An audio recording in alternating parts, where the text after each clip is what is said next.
अस्सलाम दोस्तों, तो यार क्या हाल है। आज की इस वीडियो में हम कुछ एंटी टेक और अमेंडमेंट्स के रिगार्डिंग डिस्कशन करेंगे, ठीक है। तो सबसे पहले हम जानते हैं कि भाई ये होती क्या है। So these are basically the contracts that is regulated by charter, city का चार्टर, ठीक है, which is a legislative body that make sure that certain rights must be given to certain person in case of certain event और events. अब ये basically amendments कुछ contracts होते हैं जो कि बोर्ड कॉन्ट्रैक्ट्स बनाता है एक सिटी के लेजिस्लेटिव के साथ या सिटी के चार्टर के साथ, ठीक है, जो कि एक लेजिस्लेटिव अथॉरिटी होती है जो कि मेक श्योर करती है कि ये कॉन्ट्रैक्ट एग्जीक्यूट हो, ठीक है। या जिस बंदे को जिस बंदे के लिए पर्टिकुलर कुछ राइट्स सेट किए गए हैं उसको राइट्स मिले, ठीक है। मैं बिल्कुल यहाँ पे काफ़ी बिल्कुल मतलब मैं यहाँ पे मतलब कि काफ़ी आसान लफ्ज़ों में समझाने की कोशिश कर रहा हूँ ताकि इस कॉन्सेप्ट को काफ़ी आसान किया जाए। तो जिसकी वजह से मैं मज़ीद टेक्नैलिटीज़ में नहीं पढ़ूँगा, ठीक है। तो अब हमारे पास सबसे पहली जो अमेंडमेंट होती है वो है या जो पहला कॉन्ट्रैक्ट हम करते हैं या बोर्ड ऑफ डायरेक्टर्स किसी भी कंपनी के, तो वो होती है स्टैगरेट बोर्ड, ठीक है। स्टैगरेट बोर्ड यानी कि बोर्ड जो है वो स्टक हो जाता है किसी की कुछ नंबर ऑफ़ पीरियड्स के लिए, ठीक है। उसको हटाया नहीं जा सकता है चाहे कोई भी चेंज ऑफ कंट्रोल कितनी दफ़ा शिफ्ट हो जाए, ठीक है। It is a rule or form of amendment that prevents the acquire to fire or change the board members until some specific time has pass away, ठीक है। अब क्या होता है यहाँ पे हम एंटी टेक ओवर अमेंडमेंट्स की बात करें तो इसका मतलब कि हम उन अमेंडमेंट्स की बात करें जो कि हॉस्टाइल टेक ओवर को प्रिवेंट करती हैं, ठीक है, या उसको रोक लेती हैं। अब यहाँ पे क्या होता है कि ये एक ऐसा कॉन्ट्रैक्ट होता है कि जिसमें ये राइट होता है एक बोर्ड ऑफ डायरेक्टर्स के पास या जो टॉप मैनेजमेंट है जिसमें CEO CFO ऐसे लोग आ जाते हैं कि वो इतने अरसे तक ये लोग इतनी पोजीशन पे स्टक रहेंगे, इनको कोई भी हटा नहीं सकता, ठीक है। तो अब क्या होता है कि ये प्रिवेंट किस तरीके से करती है एंटी हॉस्टाइल टेक ओवर होने से, कि अब जाहिर सी बात है एक जो पर्सन है या एक कंपनी है वो दूसरी कंपनी को अक्वायर करने जा रही है और उस कंपनी को पता चल जाता है। अब जो कंपनी अक्वायर करती है उसको हम कहते हैं अक्वायर कंपनी, जिस कंपनी को अक्वायर किया जाता है उसको हम कहते हैं टारगेट कंपनी, ठीक है। तो ये चीज़ याद रखना। तो जो टारगेटेड कंपनी होती है वो क्या कर उसके जो बोर्ड ऑफ डायरेक्टर्स ने ये स्टेगरेट बोर्ड होता है, मतलब कि उन्होंने कॉन्ट्रैक्ट साइन किया होता है कि हम जो है इतने टेन्योर तक यहीं पे ये उसी पोजीशन पे रहेंगे, ठीक है। अब तो जाहिर सी बात है जो दूसरी कंपनी एक्वायर कंपनी है उसको ये काफ़ी मतलब उसके लिए काफ़ी डीमोटिवेटिंग होता है कि वो उस कंपनी को अक्वायर करे जिसके बोर्ड जो है वो स्टक है, ठीक है, जिसके बोर्ड ऑफ मेंबर्स को नहीं हटाया जा सकता। तो जब आप बोर्ड मेंबर्स को नहीं हटा सकते तो आप अपना कंट्रोल भी नहीं लेकर आ सकते, ठीक है, चाहे भले ही कंपनी आपकी क्यों ना हो। तो जिसकी वजह से वो डिस्करेज हो जाते हैं और फिर वो उसका हॉस्टाइल टेक ओवर नहीं करते, ठीक है। तो जिसकी वजह से ये मतलब ये टेक्निक जो है इस तरीके से काम करती है, ठीक है। जैसे it is submitted to the court, city legislative not court, मुंह में से निकल गया गलती से, ठीक है। The director of a particular company can not be replace or changed in case of change of control until 2 years period of post control, ठीक है। अगर चेंज ऑफ कंट्रोल होता है तो डायरेक्टर जो है वो चेंज नहीं हो सकते, ये स्टक रहेंगे, ठीक है। तो जैसे ही चेंज ऑफ कंट्रोल होगा तो ये कॉन्ट्रैक्ट ट्रिगर हो जाएगा और ये जो डायरेक्टर्स स्टक हो जाएंगे वो अपनी पोजीशन जो है अपनी पोजीशन से फायर नहीं किए जा सकते, ना ही लेड ऑफ किए जा सकते हैं, ठीक है। तो ये इस तरीके से काम करता है। दूसरा आपके पास है अमेंडमेंट, वो है मैक्रोनी डिफेंस, ठीक है। अब ये क्या होता है, इसको मैं अगर हम बिल्कुल सिंपल में समझाऊँ कि कंपनी जो है डेट इंस्ट्रूमेंट इशू करती है यानी कि बॉन्ड्स इशू करती है और उसकी जो फेस वैल्यू है लेट्स सपोज वो 100 रुपीज़ है, ठीक है। अब ये बॉन्ड्स इशू हुए, फेस वैल्यू को क्या है 100 रुपीज़, यानी कि एक बॉन्ड जो है वो 100 रुपीज़ में कंपनी ने इशू कर दिया लोगों को, ठीक है। अब बॉन्ड क्या होता है, ये बेसिकली डेट इंस्ट्रूमेंट होता है कि कंपनी जो है कुछ मेच्योरिटी पे, जब बॉन्ड की मेच्योरिटी आती है तो उस मेच्योरिटी पे वो बॉन्ड रीपरचेज कर लेती है उन लोगों से, ठीक है। और 100 रुपये जो उसकी फेस वैल्यू है वो दे देती है लोगों को और तब तक के लिए उनको जो है कूपन पेमेंट्स या इंटरेस्ट पेमेंट मिलती रहती है, ठीक है, जो कि बॉन्ड होल्डर्स होते हैं उनको, ठीक है। तो क्या हुआ कि 100 रुपये में उस पर कंपनी ने बेचा तो कंपनी जो है 100 रुपये पे ही परचेज़ करेगी, ठीक है। अगर टेक ओवर नहीं होता, अगर टेक ओवर होता है और चेंज ऑफ कंट्रोल होता है तो कंपनी जो है वो 500 रुपये पे परचेज़ करेगी, ठीक है। अब क्या होगा, मतलब कि ये राइट होता है उसमें लिखा हुआ होता है बॉन्ड में कि अगर चेंज ऑफ कंट्रोल होता है तो बॉन्ड जो आपका इसकी जो वर्थ है वो 100 रुपये नहीं बल्कि 500 रुपये हो जाएगी, ठीक है।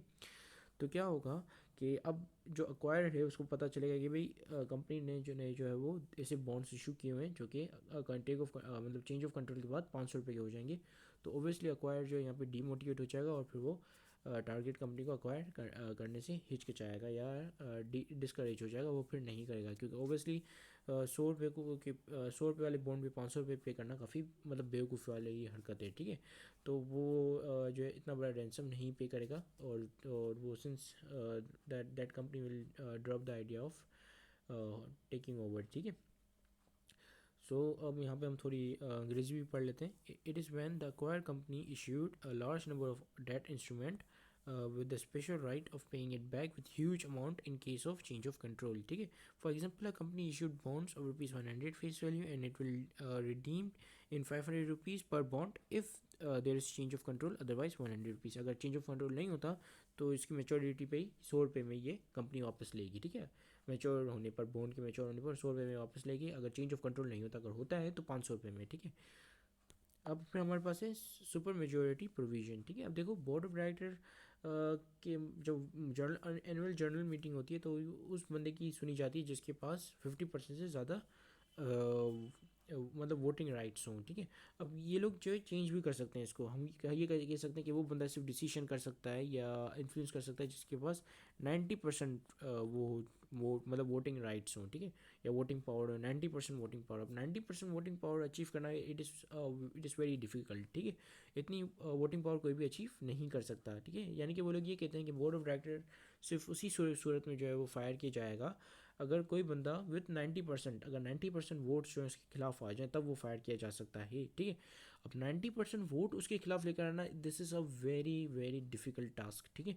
अब क्योंकि यूजली ये होता है कि अगर 50% उसके अगेंस्ट वोट आ गए, 50%, ठीक है, 50% it is not that difficult, ठीक है।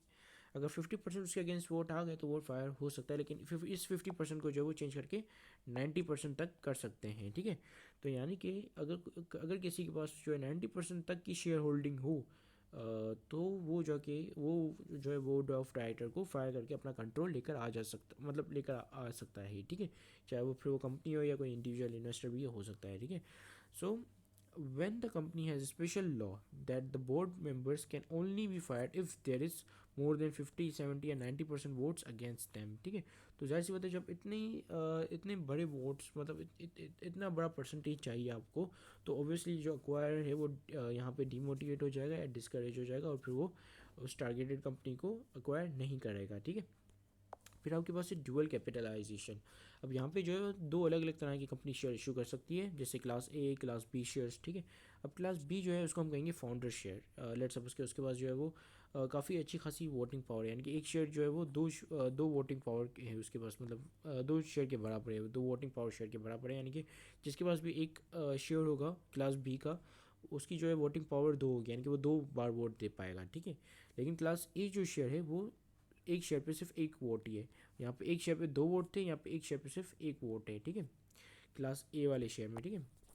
तो अब क्या है कि क्लास ए वाले शेयर सिर्फ आउटस्टैंडिंग है। अगर कोई बंदा जो है वो क्लास ए के शेयर परचेस कर लेता है और उसके जो है 50% से ज़्यादा हो जाते हैं तो वो बोलेगा कि भाई मेरा कंट्रोलिंग इंटरेस्ट है, मुझे तो मेरे पास जो इतनी वोटिंग पावर है, 50% वोटिंग पावर है। तो एक्चुअल में उसके पास 50% वोटिंग पावर नहीं होगी, क्योंकि क्लास बी जो शेयर है उसमें एक शेयर पे 2 वोटिंग पावर है, ठीक है। यहाँ पे एक शेयर पे 1 है, तो हम उसको बोलेंगे कि भाई आपकी जो एक्चुअल वोटिंग पावर है वो 50% नहीं, भले आपने शेयर जो है वो 50% ओन करके रखे हुए हैं, लेकिन आपकी जो वोटिंग पावर है वो 30% है या 20% है। तो इससे क्या है कि आप जो दो क्लास वाले शेयर में मतलब तकसीम कर देते हो आपके शेयर्स को, और जो क्लास बी के शेयर्स है वो सिर्फ बोर्ड ऑफ डायरेक्टर्स के पास ही पड़े हुए होते हैं। क्लास बी वाले शेयर्स ऐसे ऐसे ऐसे शेयर्स जिनके वोटिंग राइट्स जो है काफ़ी स्ट्रॉन्ग है या काफ़ी ज़्यादा हैं, तो वो शेयर्स वो लोग जो है फ्रीली ट्रेड नहीं करते या अपने पास ही रख के बैठे हुए होते हैं, ठीक है, ताकि कोई भी उनसे कंट्रोल ना ले सके। तो ये दूसरा तरीका होता है कि आप जो है डुअल कैपिटलाइजेशन उसको हम बोलते हैं। आप जो है डुअल कैपिटलाइजेशन करके यानी कि शेयर्स इशू कर सकते हो इन डिफरेंट क्लासेस, जिनके जो writing I mean voting rights के जो प्रोविजंस होंगे या वोटिंग राइट्स है वो डिफर करेंगे एक दूसरे से, ठीक है। और जो सबसे अच्छी क्लास के शेयर्स है वो आप खुद रख सकते हो, जिसपे वोटिंग राइट्स काफ़ी ज़्यादा हों, तो वो जो बोर्ड ऑफ डायरेक्टर्स अपने पास रख सकते हैं। तो जिसकी वजह से क्या होगा कि जो है अपना जो मतलब पावर कंट्रोल शिफ्ट नहीं होगा, क्योंकि कंट्रोल शिफ्ट तब होता है जब आपके पास ज़्यादा वोटिंग राइट्स हो आ जाते हैं, ठीक है, तब आप कंट्रोल शिफ्ट कर सकते हो, आप किसी को भी वोट करके फायर या हायर कर सकते हो, ठीक है। तो इसको क्लासेस में तकसीम होने से आपके पास इतने ज़्यादा राइट्स आ ही नहीं पाएंगे, even if you own a huge chunk of shares, ठीक है। So this is it. Thank you very much for watching this video. Have a great day and Allah Hafiz.